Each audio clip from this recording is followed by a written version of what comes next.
Halo adik-adik, apa kabar hari ini? Menurut adik-adik, apakah petani itu penting bagi kehidupan kita? Yap, sangat penting sekali. Pertanian sebagai landasan pembangunan ekonomi dan sebagai mata pencarian yang dapat melestarikan lingkungan. Menurut World Bank, pertanian juga berfungsi sebagai sumber pertumbuhan bagi perekonomian wilayah, penyediaan investasi bagi sektor swasta, dan sebagai penggerak utama industri-industri yang terkait di bidang pertanian. Wah, sahabat tani, sepertinya pertanian sangat penting. Coba deh bayangin, jika di Indonesia tidak ada petani yang menanam padi di sawah, atau tidak ada petani yang menanam buah-buahan atau sayur-sayuran di ladang. Wah, pasti seluruh rakyat Indonesia mungkin akan kelaparan. Ih, serem deh. Saat ini, Indonesia sedang krisis regenerasi petani. Apa itu regenerasi petani? Dan apa sih dampaknya bagi Indonesia?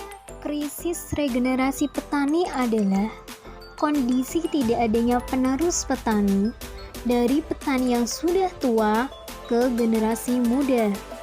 Akibatnya, berimbas pada ketahanan pangan di Indonesia dan muncul kelaparan di negara ini. Saat ini, banyak anak muda yang enggan menjadi petani. Hal ini dikarenakan pertanian sangat melelahkan, ditambah pekerjaan petani menggunakan alat-alat yang sangat tradisional. Pastinya, para generasi milenial tidak berminat dalam pertanian. Kegiatan pertanian sudah mengalami modernisasi dari waktu ke waktu. Modernisasi pertanian merupakan perubahan sistem pertanian dari cara yang tradisional menuju cara yang lebih maju.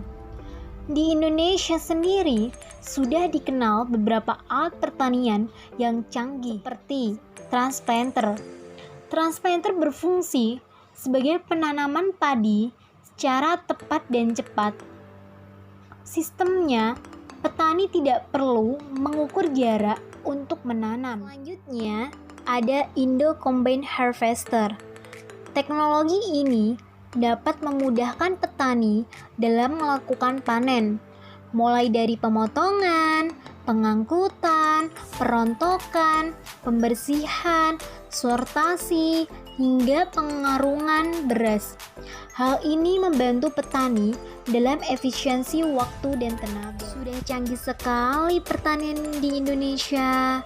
Yuk kita lihat pertanian di negara Jepang merupakan salah satu negara di Asia yang dikenal dengan kemajuan teknologinya.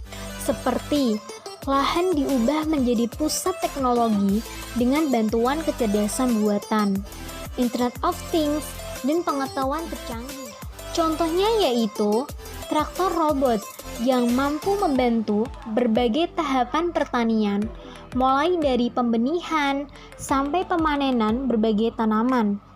Satu orang dapat mengoperasikan 2 traktor pada waktu yang sama. Hal ini dikarenakan sensor yang terdapat pada traktor robot tersebut dapat mengidentifikasi berbagai hambatan dan menghindari tabrakan. Selain itu, yuk kita kepoin pertanian negara Belanda. Negara Belanda dikenal sebagai penopang pangan Eropa dengan lahan pertanian hanya seluas 17.960 km. Negara ini mampu mengekspor barang-barang pertanian senilai 90,3 billion euro. Pertanian Belanda dengan model greenhouse dikembangkan di kanal perdesaan di mana luasnya ada yang mencapai lebih dari 175 hektar.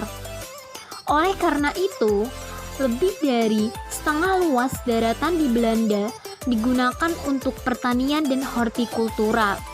Sekarang, Westland, salah satu daerah di Belanda, menjadi basis pertanian dengan 80% menggunakan metode greenhouse dengan teknologi tinggi. Wah, mantap sekali kemajuan pertanian di Indonesia maupun di seluruh dunia. Tapi, adik-adik pastinya belum pernah bertemu atau mendengar petani muda.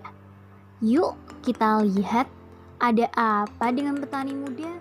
Salah satu petani muda di Indonesia adalah Sandi Oktasusila. Pemuda asal Cianjur menjadi contoh petani milenial sukses. Dia dinobatkan sebagai salah satu duta petani milenial oleh Badan Penyuluhan dan Pengembangan Sumber Daya Manusia Pertanian atau BPP SDMP pada Kementerian Pertanian. Bahkan saat ini lahan pertanian yang ia miliki seluas 8 hektar. Ia juga mendapat amanah dari PT PN 8 mengelola 94 hektar. Jadi, kurang lebih ia mengelola 120 hektar. Omset yang didapatkan sekitar 500 juta sampai 800 juta. Terus, dengan adanya itu, apakah adik-adik ingin jadi petani milenial yang sukses?